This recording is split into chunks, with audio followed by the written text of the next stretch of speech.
Trump is trying to keep this country safe, free from illegals and drugs and communism and turning kids trans and godlessness.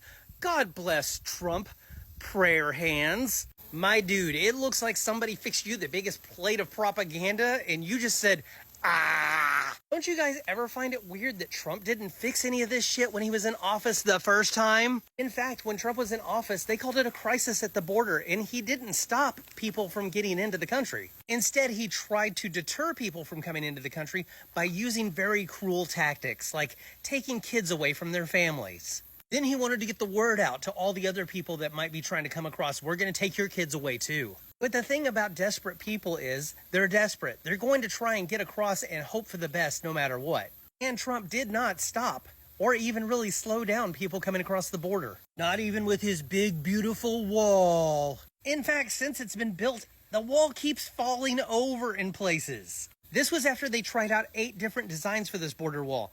And the one that he's got up there was supposed to be the best of the best, and it's still falling over. In fact, opioid deaths spiked under Trump. But I mean, he put Kellyanne Conway in charge of the opioid crisis. What did he think was going to happen? But I'm sure Kellyanne has some alternative facts on the topic. And just so you know, absolutely nobody is trying to turn their kids trans. What do you guys think the purpose would be for wanting to turn a child transgender? Who benefits from that? In what ways do they benefit from that? You think people want their kids to grow up bullied and treated like shit by society? No. But as a right-wing talking point, you guys are like, yum, yum, yum, yum, yum, yum, yum, yum, yum. Things don't have to make sense if you're stupid. And you think that the guy who has cheated on every single one of his wives is going to do something about godlessness in this country. The guy who said, I did try and fuck her. She was married. You're a star. They let you do it. You can do anything. Whatever you want. Grab him by the pussy. You can do anything. And if Trump is so godly, surely he'd be very proud of his favorite Bible verses, right?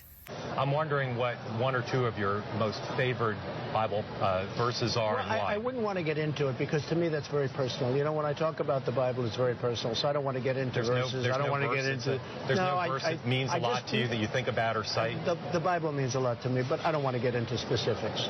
Even to cite a verse that you like? No, I don't want to do that. You're an Old Testament guy or a New Testament guy? Probably equal. I like both books equally. He sounds like a kid that was asked to do a book report and he didn't read the book. Great Expectations was about a man who had great expectations for a lot of things, but ultimately he was let down by the things that he had great expectations for. It was very sad, very sad. You guys are being taken for a ride and the only thing it's costing you is your integrity and your freedom.